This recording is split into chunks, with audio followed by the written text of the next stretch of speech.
Good morning, everyone. Thank you so much for joining today. My name is Stephen Trainer, and I'm going to be taking you through the webinar this morning. We're going to spend about 1 hour talking about moon planning, so planning your photographs of the moon, and we're going to be using Photo Ephemeris Web, which is the web app. Where, you can find that at app.photoephemeris.com. So hopefully most of you have used that before and have explored some of the features. The goal of today really is to take you through pretty much everything that's included about the moon within the app, and explain what some of the information is for, why you would want to know about it, and how you might apply it in planning your photography.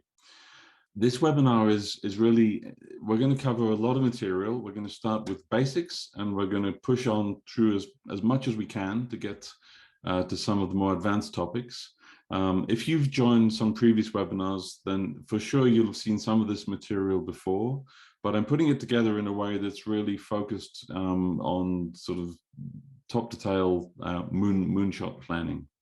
So with that, let's jump into the agenda for today. The goals for today really are that you walk away with an understanding of the lunar cycle and how you can get the timings of the lunar cycle and key events from the web app. And I'd also like, as we go through some of those events that occur in the lunar cycle, to just give you a few rules of thumb. These are things that if you've been doing moon photography for a while, you probably pick these up and you know them. And if you're fairly new to it and you don't know them, they can be very helpful in simplifying how you think about what are the plans you'd like to focus your time on making. So we'll cover some of the rules of thumb. We'll talk a little bit about supermoons and eclipses, both of which are coming up in the next 2 to 3 months. So we'll cover those a little bit.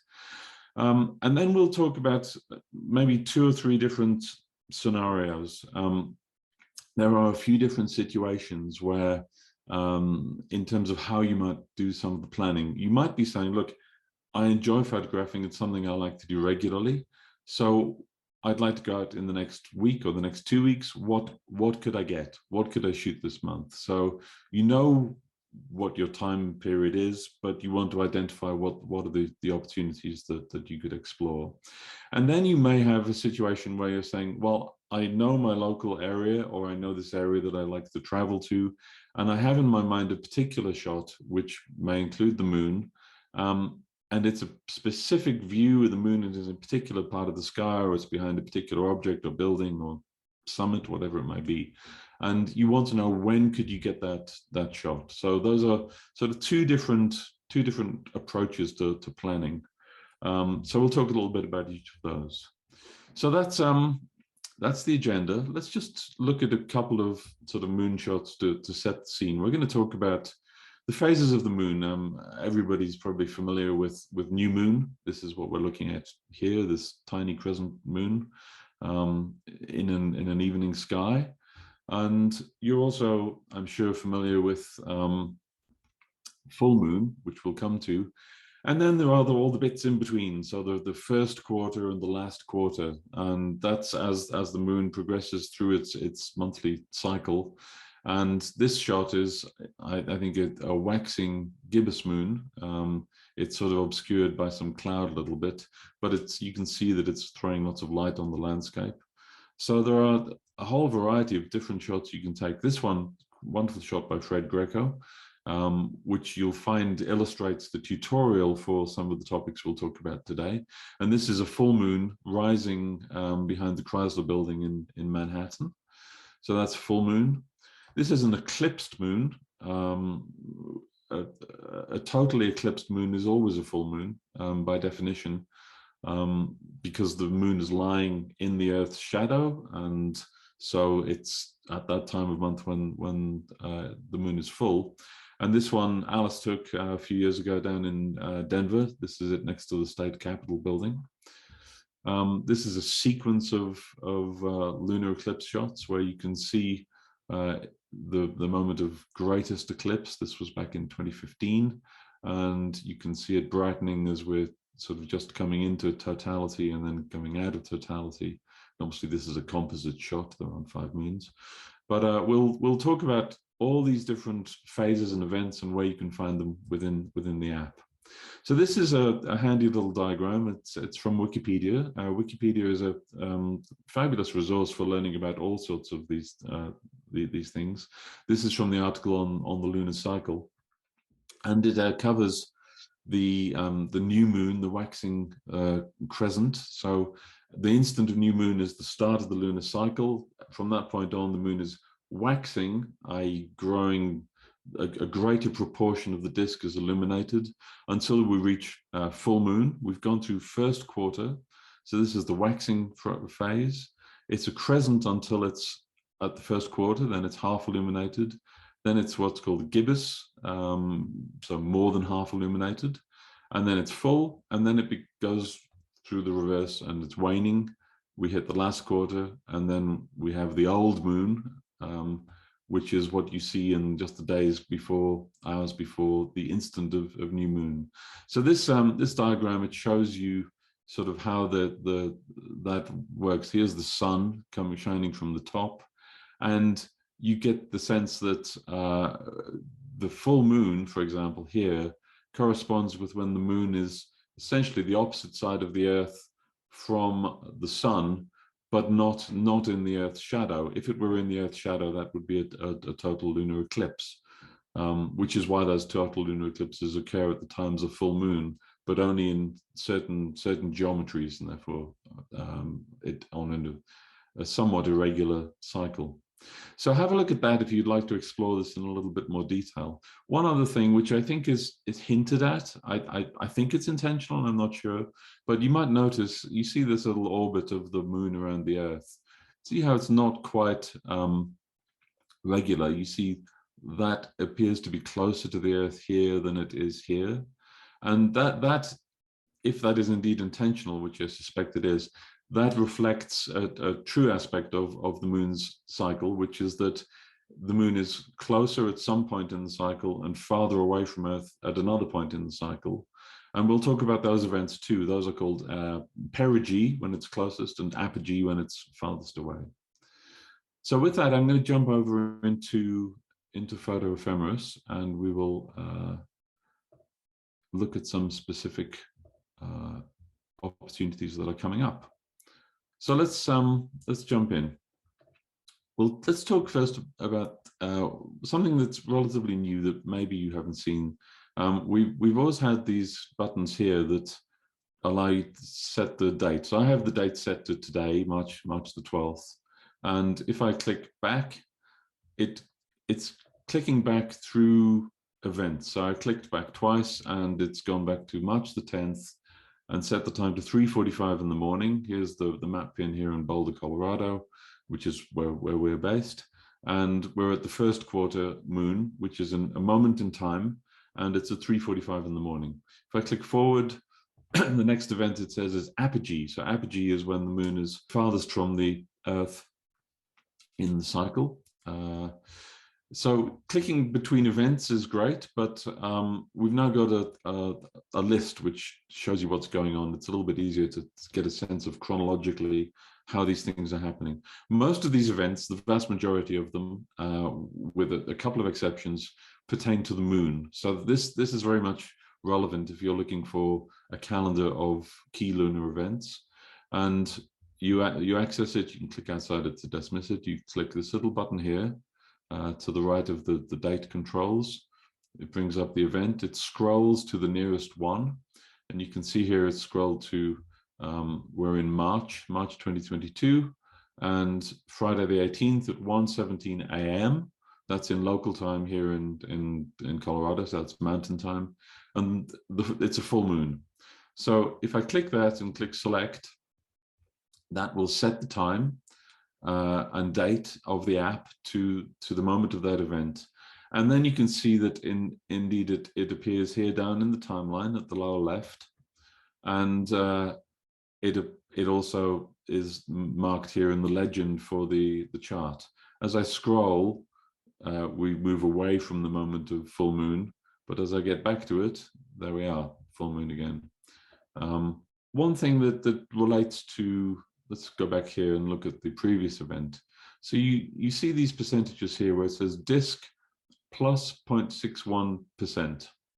So there are a couple of percentages that you might see in the app, and this one is showing you the relative size of the moon relative to when the moon is at its smallest. So if you remember back to your mathematics classes or trigonometry at school, and the teacher might have said something like, this arc subtends an angle of 5 degrees, and you go, oh, what is all this terrible language, subtends and so forth.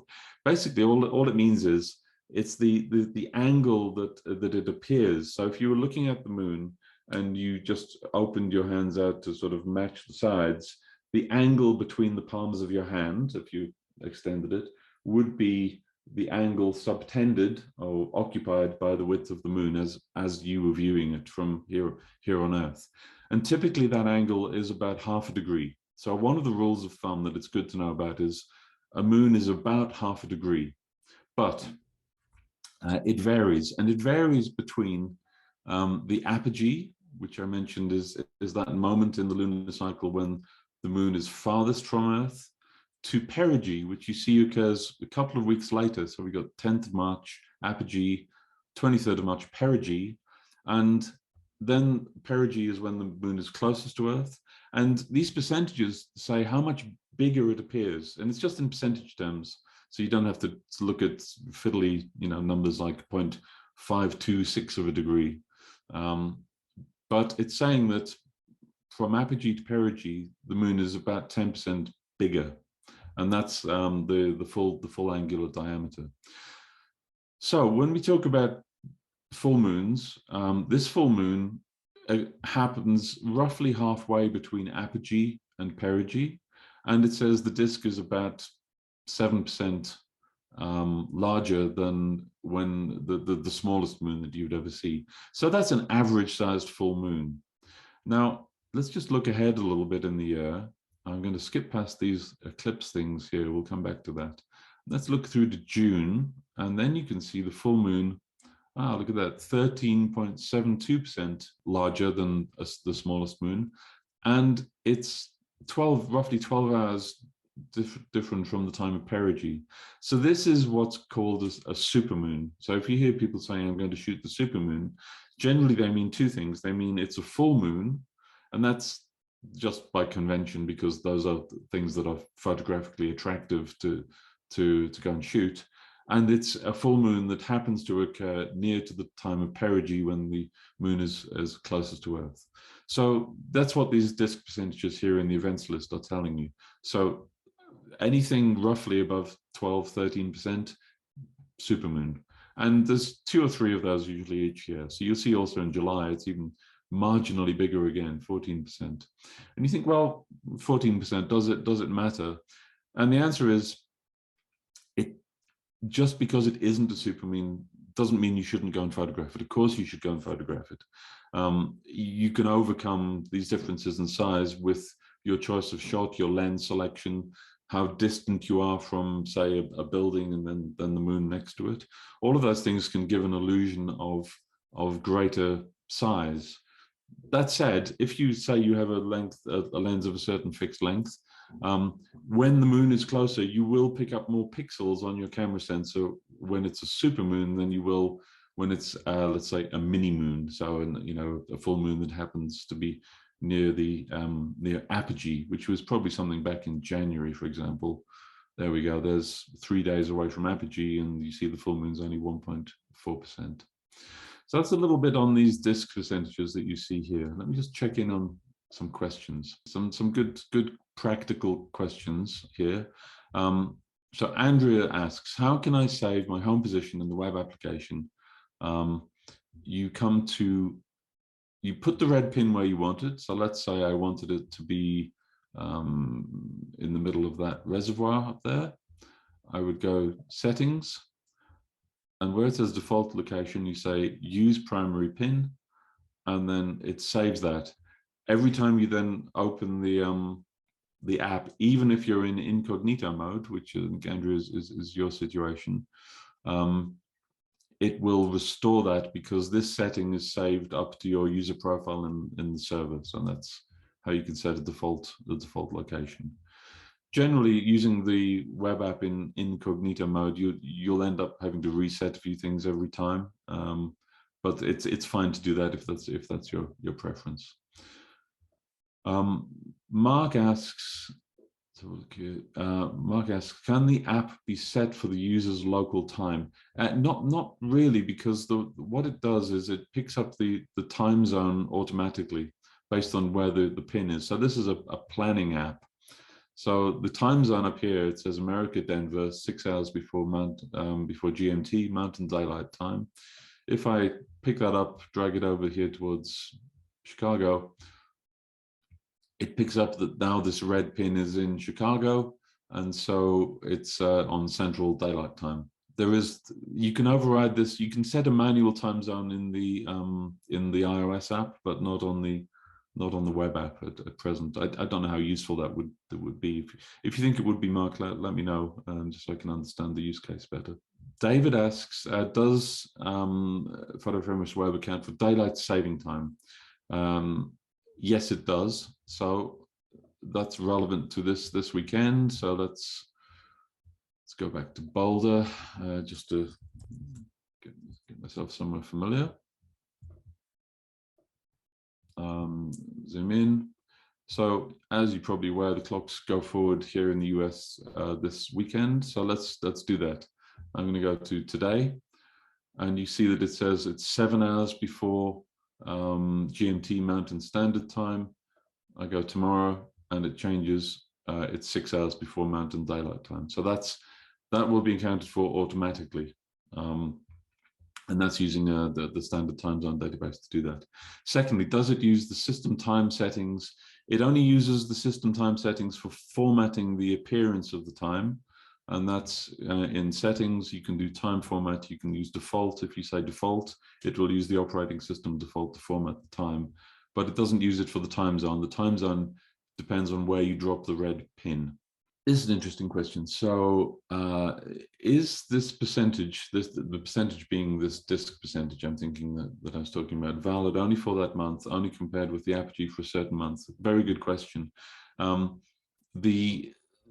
It's compared with the extreme case of apogee. So in the code, I have a value for the distance of the moon from the Earth that is the extreme for this era, shall we say, so within the nearest 1,000 years or thereabouts, and the perigee is the closest within that period, and this percentage is relative to that most distant apogee. So it's not for the one lunar cycle, it's for sort of all lunar cycles that we're going to care about within a few hundred years of our lifetime. So let's carry on with some more moon stuff. We're going to go over to England. We're going to go to Northumberland in the northeast of the UK. This is just as an example. Northeast of the UK, there we are, there's England. This is where I was brought up in Newcastle upon Tyne. And to the north of there is the county of Northumberland. And we've gone to this place called Lindisfarne, or it's called the Holy Island of Lindisfarne. It's where Bede, not Cuthbert, one of the two, used to hang out. And there was a priory there and a castle and all sorts of nice photogenic things. So I thought we'd come here and have a look. We'll go back to today, and let's just talk about this issue of, I'd like to go photographing. What can I view? First of all, let's just see what we've got going on today. So we are at 5:55. Let's go back. So the sun is just about set here. I'm just adjusting the timeline. There we are. So we're 5:40. The sun is setting off here to the west. If we were looking to photograph the moon, what would that be like today? Or right now, or roughly now, the moon at this point in time is off to the southeast, and it's relatively high in the sky. It's 50.6 degrees. That's quite a long way up. So if you were photographing up, you're leaning a long way back. Typically, when you're photographing something, you probably want to juxtapose the moon against the landscape or against a building. Those are typically having an isolated moon in the sky doesn't tell you too much photographically. So when you see the moon, anything above really 20 degrees, the only time you're really going to be able to photograph that and juxtapose it with an object is if you're close to a mountain and looking up to a summit, or close to a tall building and looking up at a tall building. So 50 degrees is a long way up. If you wanted to photograph the like that lunar eclipse shot I showed you before, that was when the moon was high in the sky. But all I did was put a telephoto lens on the moon and take that. So that it's okay for that, but this isn't great for a scenic photograph, a landscape, or a cityscape. So what are the options here? Well, let's look at the events again.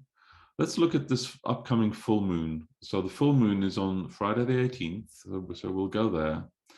And the full moon, we're in England now, so the time zone has changed. You remember here in Colorado, the instant full moon was 1:17 in the morning. Here it's 7:17 in the morning. Something to bear in mind, it doesn't matter exactly when full moon happens. It doesn't matter. What matters is the hours around that. Typically, the hours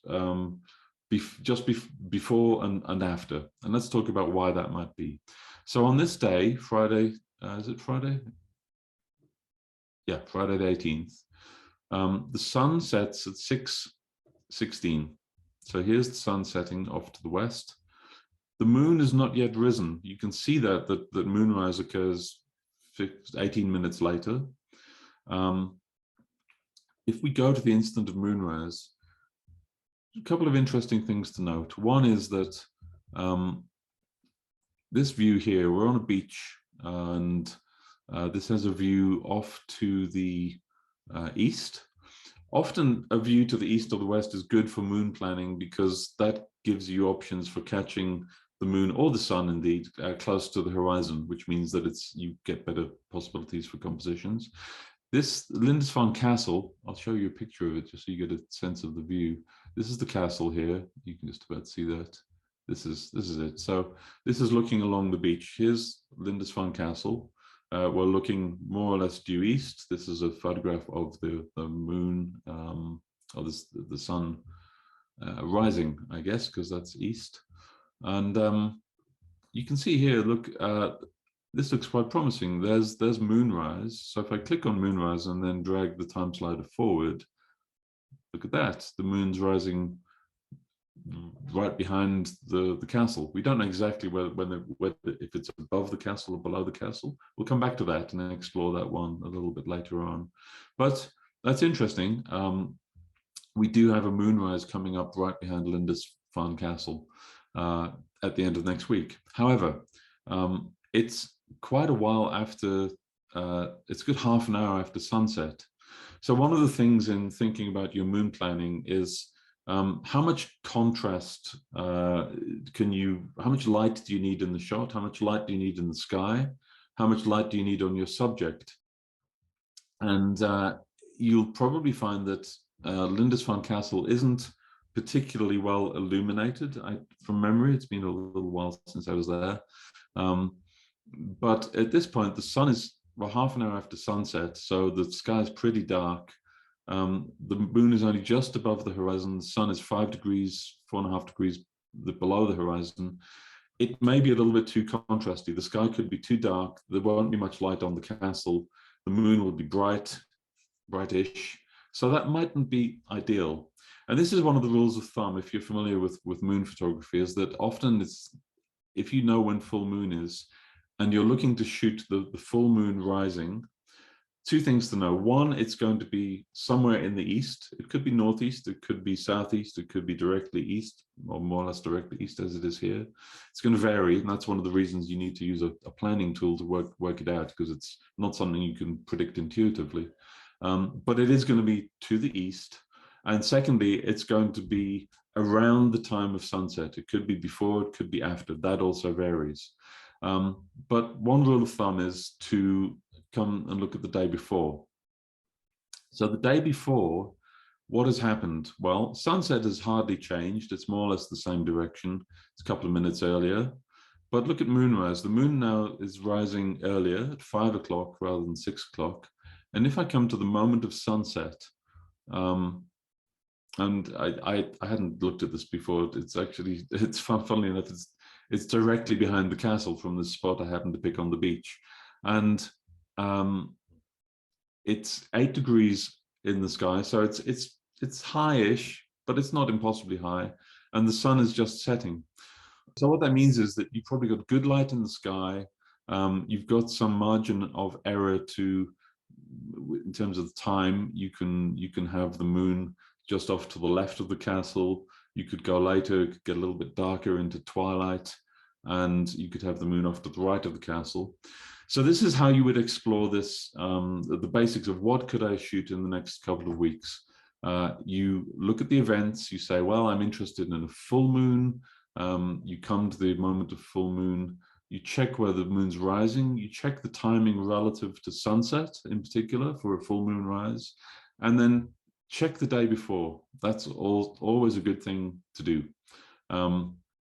You'll often find that the day before full moon will give you a better timing for when the moon rises relative to when the sun sets, in order to get a nice shot with manageable contrast, light on the subject, light in the sky, or the belt of Venus, which is the Earth's shadow that you can see occurring just in the right time and in the right direction. So let me pause there, look at a couple of questions. Yeah, excellent question. So Jerry says, I tried to get a full moon at the south rim of the Grand Canyon, but have had no success. Is it possible, or maybe only from the north rim? Well, it's going to vary quite a bit, Jerry, and the geography of both the north and the south rim they're both very, very varied, depending on where you position yourself and where you orient your camera. You've got a wide range of possibilities for direction, but bear in mind that to get the moon lowish on the horizon, you either need to be shooting broadly west-ish or broadly east-ish, with a certain amount of variation. And so it could be that if you were trying to shoot directly north from the south rim, you're never going to see the moon there. It doesn't go in that direction. And equally from the north rim, shooting directly south, you would see the moon, but it's going to be very high in the sky, because when you shoot directly south, for us in the northern hemisphere, that is when the moon typically reaches its culmination or highest elevation angle above the horizon. So we may come back to that one. I'll see if we can find some examples.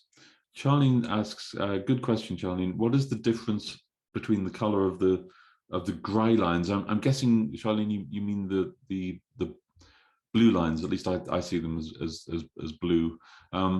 This one here is moonrise. So this is the moon and the sun rise broadly to the east, and this is moonset here. You can see there's a correlation between the color of this line here and the color in the timeline. So where it says moonset and it has dark blue above it, that's the sort of the color legend that tells you that's moonset. Similarly here for moonrise. And similarly here for sunrise, that's the yellowish one there, and orange sunset. As I move the time slider, these other lines that you see appearing, I'll just talk about this one here. This one is the position or the direction to the moon at this time of 5:30 a.m. And there's a similar one for the sun. So if I just drag forward a little bit, there's the sun there at 7:43 a.m. There are a few other ones. There is a help article about this. Maybe I can remember how to find it. Azimuth lines. What do the colored lines mean? And this gives you a picture of and explains what they all are. So if you have questions on some of the features, try out this help feature. Type in best guess colored lines, for example, and that'll come up. Uses a US spelling rather than UK. I don't know if the UK one will actually work. Let's find out, shall we? I'm a little bit, oh yeah, it's there. It comes up in a different order, but it's there. So let's press on. I'm going to come back to some of these other questions in a while. Gosh, lots of questions. So we've got, let's talk very quickly about new moon. New moon's a little bit of a different beast. New moon, Friday the 1st of April. Another rule of thumb. So here we are. The instant of new moon happens to be at 7:24 in the morning. We don't particularly care that it's 7:24 in the morning, but it's good to know, am I before new moon or after new moon? Because that tells you the phase that you're in. And for some people, that has a lot of cultural significance. So there's a lot of cultural significance around first observations of a new crescent moon. There are a lot of calendar systems and religious feasts, holiday feasts, cultural things that depend on the timing of observations of new moon. So that's important to know. What you'll see here is that another rule of thumb for you, for a new moon, if you're going to see the new moon, chances are you're not going to be able to see it on the day of the event itself because it's just too tiny in the sky. And the app gives you some clues around that. So for the days between new moon and first quarter, you'll see in the timeline here that you get these extra crescent moon events. And this is to do with crescent moon visibility. So can I see the crescent moon? And you see this little sort of eye crossed out. That basically means, no, you're not going to see it. And indeed, this symbol F down here is a code, the letters A through F that tell you whether you can see it or not, or whether you're likely to be able to see it or not. So let me just show you how to find the details about that. This is, I think this will find it, yeah. So there's a gentleman in the UK, an astronomer called Bernard Yallop, who came up with this classification for these new moon events. And these are documented here. So lunar and other events, you'll find all about these things here. And this is what these crescent moon visibility things are. So when it says F, it means you're not going to see it. Even if you had binoculars or a telescope, you wouldn't see it. You need to reliably see a new moon. What you're looking for in these crescent moon things is this crescent icon or an A-B rating. So if we skip forward, I'm going to go, there we are, this time. I'm going to skip forward to the following day. So if you want to photograph a new moon, rule of thumb is it's going to be in the evening after sunset, and you're going to be looking to the west, roughly. If you want to know exactly where it is, use the app and it'll find out for you. It'll tell you exactly where it is. So here we are. That's new moon. We can't see it on the day of new moon, but the day afterwards, we can see it. It gets an A rating, so it should be perfectly visible. And in the legend here, it's showing you that this 2.43% is the illuminated fraction of the moon's disk. So if a full moon is 100% and a new moon is 0%, by 8:30 the day after new moon in April, in this location, and it varies by your geography and location quite significantly, you would see the moon was about 2.43% illuminated. So it's still a very small fraction. And you will see it. And this 8:30 is what's predicted to be the time when it's easiest to see this crescent moon. And these calculations are done based on the difference between sunset time and moonset time, and how dark the sky is getting versus how low in the sky the moon will be. So this is giving you the best viewing time. There's a little tooltip there. It's a little obscured by my giant pink mouse pointer, but it says best viewing time. So that's a little bit on how to photograph plan crescent moon shots. Okay, so we've covered the new moon piece, and yeah, so then let's talk quickly about eclipses. So we've talked new moons, full moons, perigee moons, apogee moons. The quarter moons are the half illuminated ones, which is good if you're taking a telephoto shot just of the moon and you're looking to pick out the relief of the craters and so forth, features on the surface of the moon. quarter moons are good times to do that because you get a lot of side lighting of the surface of the moon. So for long telephoto shots, that's a good place to go. Let's talk about eclipses. So these eclipse times, if you have the Pro subscription for the web app, you'll see these times given. I'm using the Pro version here today, and you see there's a whole sequence on the 16th of May of this year. There is an eclipse, and the events are listed here in the events window. So let's go to the first one, Penumbral Eclipse. And you'll also see them here in the timeline. And you can see that they come in sequence chronologically from left to right along this timeline. Penumbral eclipse is basically when the moon enters the half shadow of the Earth. It's hard to tell that it's happened. It looks just a little bit dimmer, but you can get the timing, the direction of that here. And you can see that here in England, this is happening in the middle of the night, 2:30 in the morning, with the moon about 12 degrees above the horizon in this direction, sort of south-southwest. A partial eclipse you'll definitely start seeing, because that's when you see the bite taken out of the surface of the moon. It sort of looks like a crescent, but it isn't a crescent. It's actually the Earth's shadow rather than the relative position of the sun and the moon that's causing that effect. And again, we can still see the moon is above the horizon. You see it's moved slightly further to the west and it's lower in the sky. And here's the total eclipse starting at 4:28 a.m. So things to know about eclipse planning and moons is this one is going to be a challenge. Why do I say that? Well, it's after the start of civil twilight. In the north of England, we're 55, 56 degrees north. Twilight lasts a long time. You can see it's 50 minutes. And twilight is when the civil twilight, the sun is 6 degrees below the horizon. It's rising towards sunrise at 0.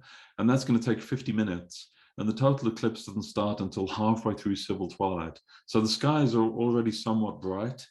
And also the moon at the time the eclipse starts is only 2.5 degrees above the horizon, which means if there's any cloud, any haze, or indeed there could be obstacles on the horizon here as well with hills, it's going to be pretty hard to see that. So if I come back to, let's come to another webinar location that I saved, webinar. Oh no, that's search. I need to put it in my locations here. Yeah, I'm going to come to this little spot. This is back in Colorado. And the timings are all very different. So we're at the time of total eclipse, at the start of total eclipse, things are looking a bit better here. The sun is well down, 13 degrees below the horizon. The moon is well up, 12 degrees above the horizon, but not so far up that you can't juxtapose it against something interesting. So that's timing-wise, that's a lot better. So just in the interest of time, we've got 15 minutes left. There's a bunch more on eclipses and so forth there. There is a video that you can find on our video channel, which is it's probably linked through from the tutorials, but there's a whole video showing you how to do lunar eclipse planning as well if you're interested in more about that. So let me delve into some questions, and then we'll come into the last section, which is around, we've looked at exploring what can I get in the coming days and weeks. We'll talk about when can I get a particular alignment of the moon as the final section of the talk. Loch asks, are the moon angle degrees based on the center of the moon? Excellent question. Or the top or the bottom? They are based on the center, always on the center. So if you're looking at this altitude here of minus 2.48 degrees, that is the center of the moon. If you wanted to get a sense of where the bottom of the moon was, you can do the sums in your head. I guess you'll be 0.25 degrees lower or higher for the upper or lower limb, as they're called, for the top and bottom edge of the moon. Joseph asks, interesting question, is there a different minimum millimeter lens, i.e. focal length, that you would use for full moon photos as compared to crescent moons? I think generally speaking, there's no particular reason why it would have to be different. You could have a large, long telephoto shot of a crescent moon just as easily as you could of a full moon. I think it really depends on what you're trying to show in the photograph.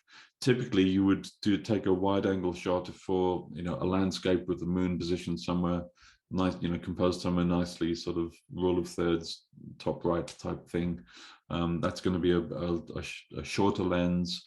And then for the cityscape shots, like Fred's shot that I showed earlier with the large full moon rising behind the building, it's going to be a telephoto lens to get that.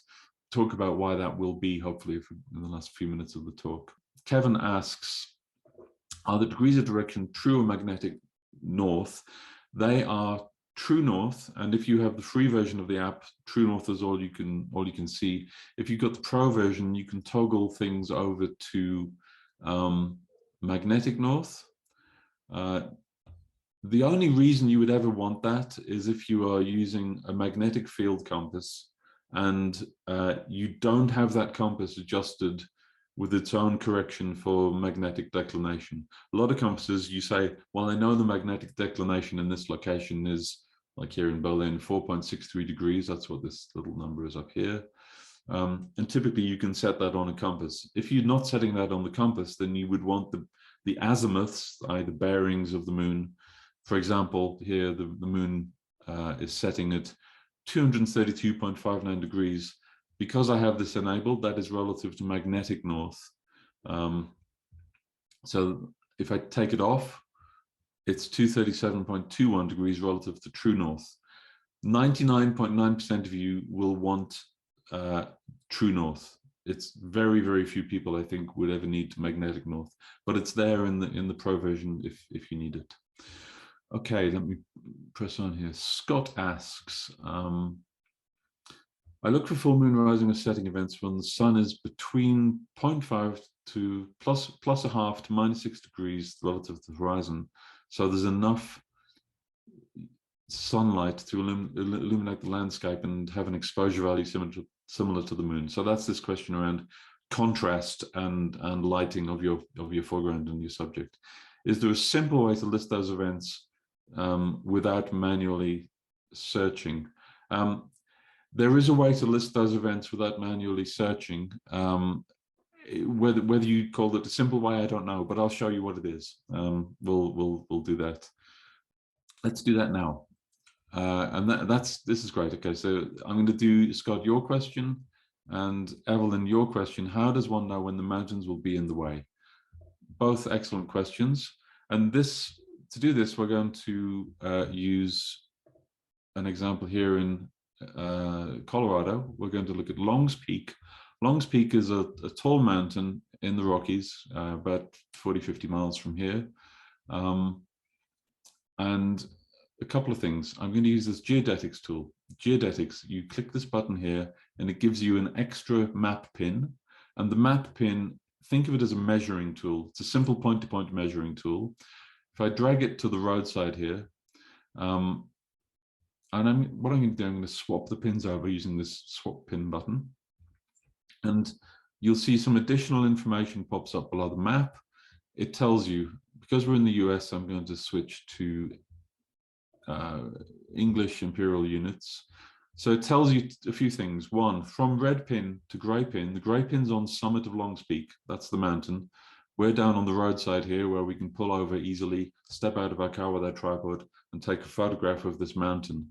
Question is, can we get the moon behind the top of the mountain? That's what we'll talk about now. This tool tells you the distance. It's 4 miles from red to gray pin. The direction is 250 degrees.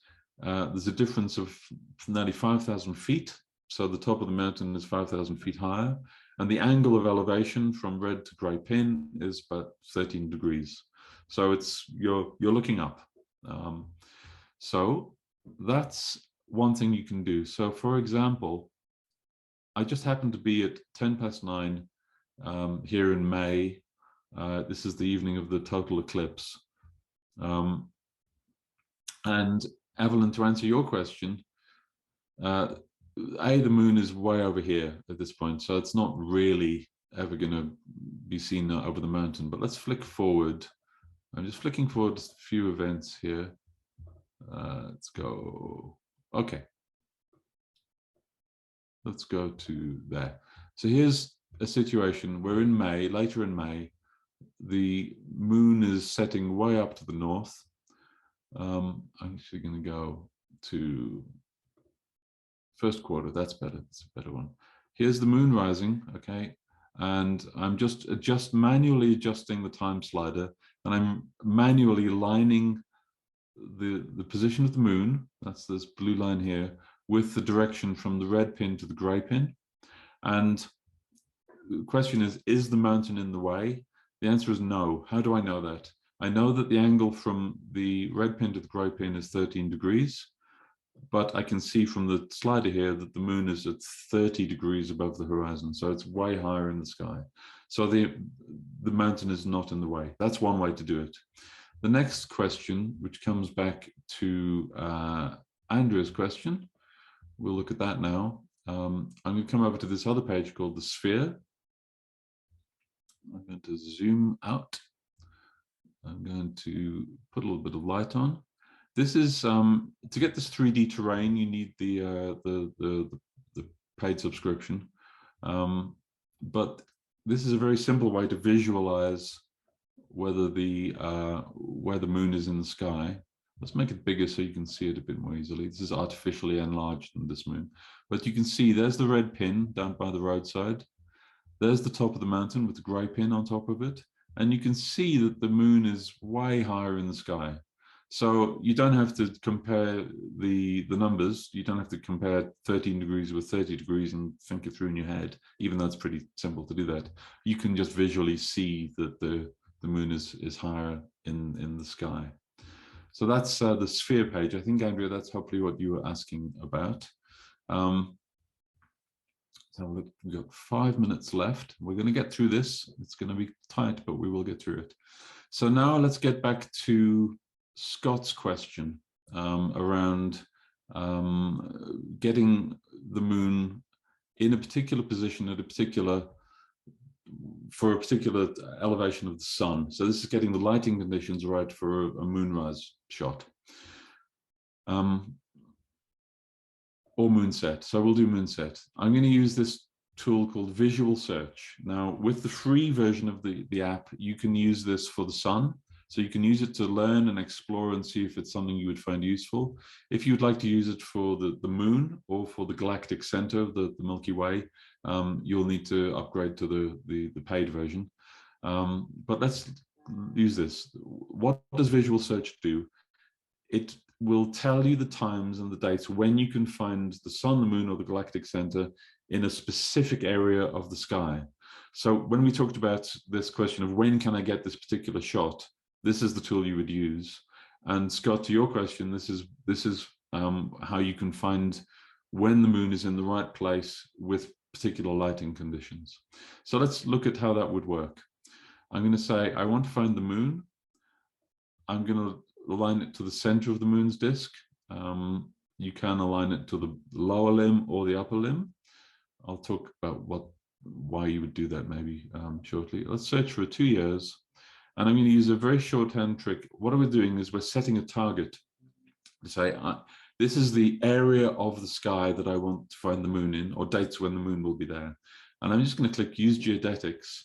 And what that does, it says use the position of the gray pin from the red pin to set these altitude and azimuth parameters. So altitude is how high above the horizon it is. Azimuth is the bearing from left to right, etc. So that sets this target area. There you can see it, it's a square area. And now all I have to do is click search. And we've got 103 results for the next couple of years. I'm going to pick one relatively at random, June 20th. If I click on it, let's make the moon a more sensible size just so you can get a sense of it. Here I'm going to look back from the moon to the red pin, and you can see that it's found a time when the moon is passing through this area of the sky. And if I move the slider, there's the path of the moon. Let's look at it from the sort of photographer's perspective again, and you can get a sense of when that is. So we've got something in the right part of the sky, but it doesn't answer Scott's question, which is, I only want this in a more or less a twilight sky, or when the sun is just about to set. So how can we filter these results down to ones that are just with those correct lighting conditions? Well, two things. We can go to the filters tab. I have a shortcut here which says give me results which are near sunrise or sunset. So I click that, and what it does, it says that's a shorthand for this more specific instruction, which is to say only show me the results when the sun is between this particular altitude. So to use Scott's criteria, I'm going to say I want it -6 to 0.5, and I'm going to apply that. I apply the filter, and now you see there are only 12 results out of 103. So let's look at some of those. And the 30th of August, I have a 37-minute window, because it's quite a large part of the sky here that we've said. We could tighten up that search quite easily. But that is happening when at the middle of that time, the sun is at -8 degrees, but it's still showing because there's at least some point when the sun is within our filtered criteria. So at the start of this time span, from 7:58, the sun is only 4.8 degrees below the horizon, so it's still twilight, and the moon is in our target area. So that's how you can do the filtering, Scott, to get the times you want. It's tied in with this visual search tool. So you would say, I want a full moon or a moon in this part of the sky, and I want it only when the sun's there. Let's see if there are actually any full moons as well. There's a full moon shortcut which sets the illuminated fraction. Apply that, and we've got 4 full moons that fulfill that criteria. So 9th of March 2023. There you go. There's a full moon above and to the right of the top of Long's Peak, with the sun 3.6 degrees below the horizon. Okay, I see we are at time. I'm happy to push on because I see there are a load of questions. If you need to drop off, of course, I understand. We will do a recording and put this out probably in the next few days. But I'm going to press on for another 10 minutes or so, see if I can get through some more of these questions. Lots of good questions today, so thank you for all of those. Jules asks, sometimes I photograph the moon or the sun coming up over a particular rock. I don't know if the time TP list at rise or set time indicates the time it rises over the rock. No, it does not, because see if I've got that. Sunrise is wrong. Okay, there's an article on that, so I'll show you that one quickly. These diagrams basically explain why that is, Jules. Sunrise, moonrise, all these things have very specific times and its definitions rather, and they're the definitions relative to the unobstructed horizon. So that's not sunrise, the sun popping over the top of a mountain, nor popping over the top of a building. It's when it pops over the unobstructed horizon. So those are the times that you'll see in the app. If you want to find out the time when the moon appears over an obstacle, the simple way to do it is to use this geodetics tool. Get your viewpoint, measure the elevation angle. So I put the 2 pins in the right place, check the altitude, and then you know that the sun or the moon has to be at least above 12.7 degrees for it to be visible above that obstacle. Or you can use visual search and give it a target altitude. You can use either a range, or you can uncheck that and just use a very particular target and say, I want it right there. And that's another way of getting that sort of information. Is there, Stefan asks, is there ever a full moon in the north of 51 degrees north, 114 west in the evening? You don't get full moons to the north. Let's just have a little look at that. So I'm going to go, let's put that in 51.047, what was that? Can't type, 0477, comma, minus 114.06, that'll do. So we'll go roughly to the right spot. So we're in Calgary. And if I just flick through the events, watch the moonrise and the moonset lines, and you'll see that they do vary. There it goes way to the north at the end of May. So it varies quite a lot, but what you'll never find is, as you drag the time slider along, the moon always transits. It rises to the east, it transits to the south and sets to the west, as viewed from a northern hemisphere location. If you're down in Sydney or Auckland or something like that, it's all different. It transits to the north. So broadly speaking, you won't see moons to your north if you're in the northern hemisphere. That's that. Sue asks, are phone compasses true or magnetic north? Typically, I think they're going to show you true north, Sue. If particular apps may have an option to display magnetic north as well. But they do what they're magnetic. They use magnetometers to get the reading, so they get the reading relative to magnetic north. But then what they do is they work out the location of the phone and they apply the correction to it that this app uses. There's a mathematical model that tells you what the offset's likely to be in the coming 5-year period. So it's going to give you true north, normally speaking. Is the full moon the time it rises? Michael asks, and he's given me a link here. So let me have a look at this link. I'll paste that in. This is good. It's the first time somebody sent me a link in a Zoom webinar chat. So thank you for that. That's cool. Is full moon the time it rises? No. Let me zoom out in California here. If you watch, full moon is at 12:17 a.m. This is in Pacific Daylight Time. Moonrise is at 7:45. Now I'm going to come up to Santa Rosa. Full moon is still at 12:17 a.m. It doesn't depend on your location. Moonrise is now later at 8:03 p.m. So they vary independently. Jerry asks, the new iPhone has a magnetic back to hold the battery. Will it affect the app when used to predict the moon location? That would potentially apply to the augmented reality feature. So that's when you look through the camera and it overlays the position of the moon. If it's built into the phone itself, then Apple, I assume, will have dealt with that in their hardware design and implementation. If you have a magnetic case, however, I've seen those things throw the phone magnets off badly, and that could definitely affect the calibration of the augmented reality. Evelyn asks, is Visual Search a pro feature? No, you can use Visual Search in the free version, but you'll only be able to select the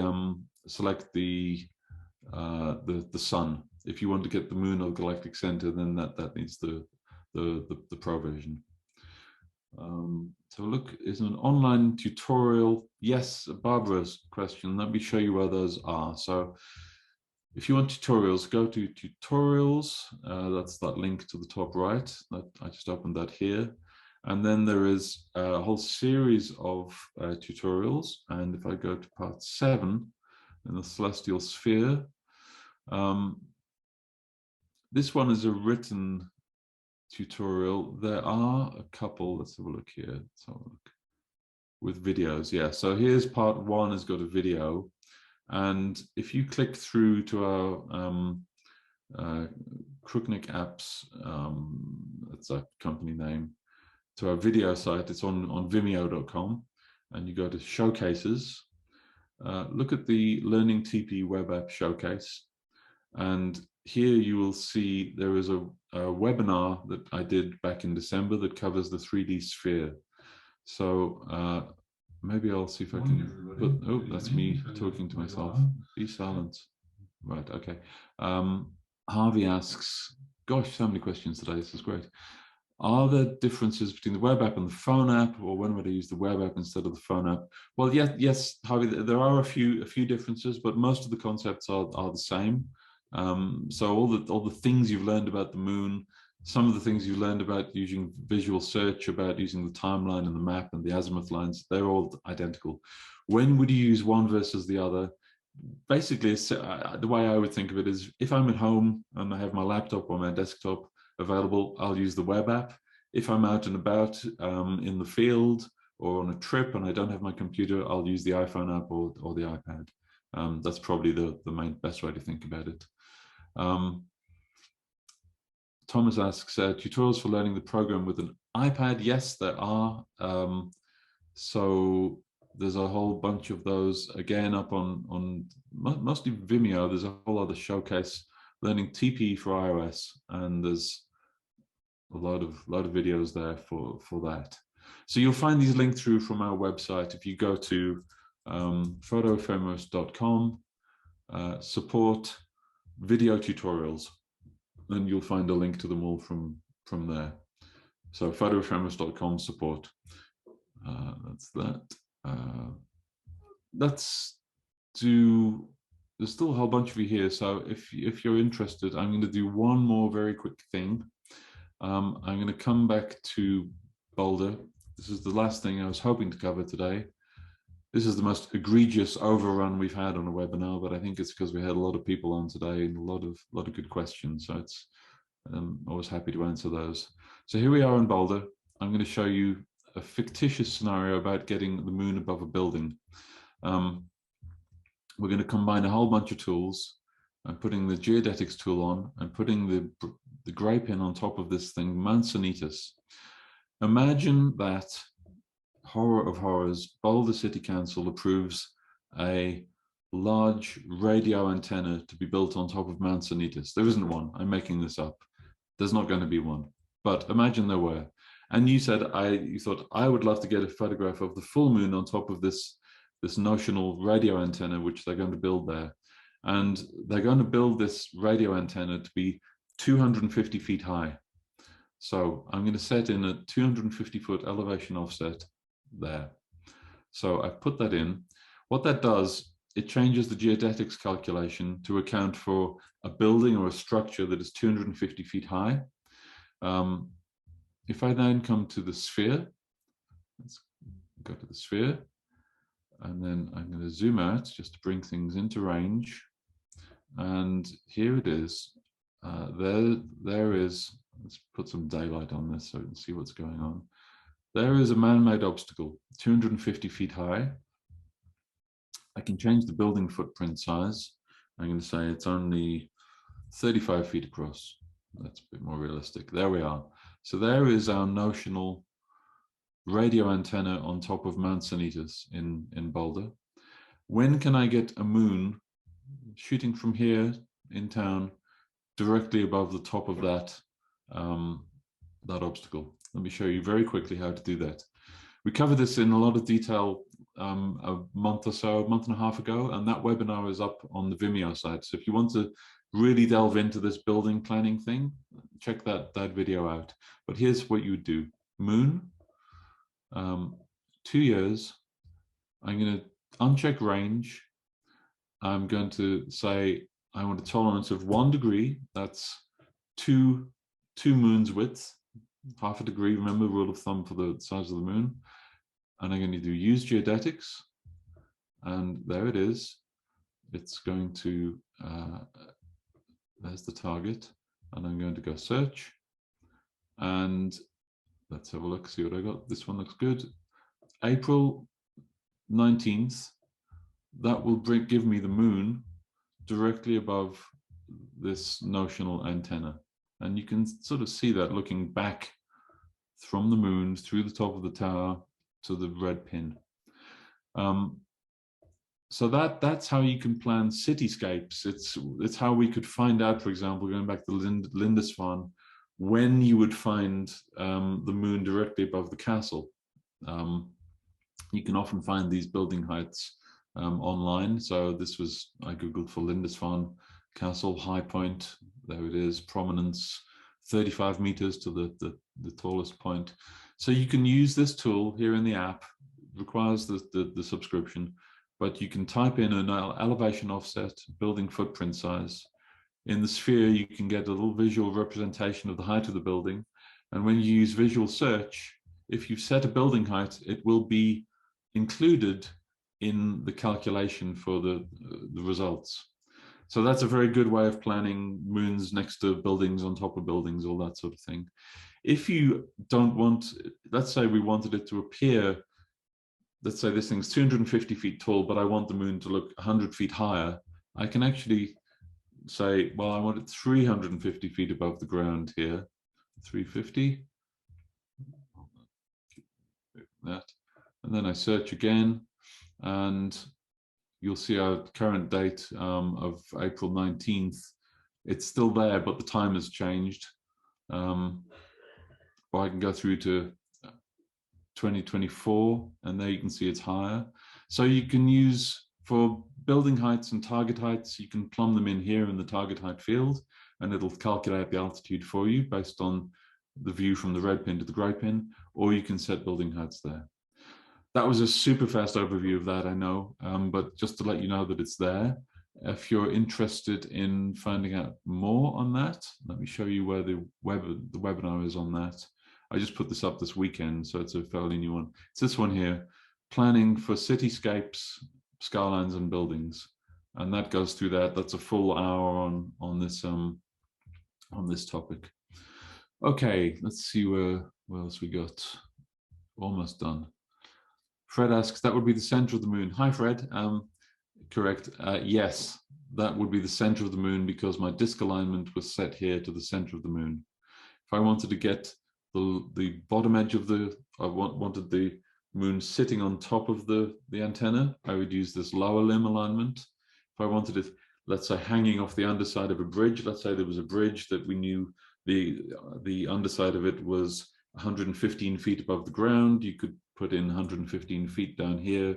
You could say, tell me when the top edge of the moon is under the bridge. And that's what this disk alignment is for here. Otherwise, center of the moon.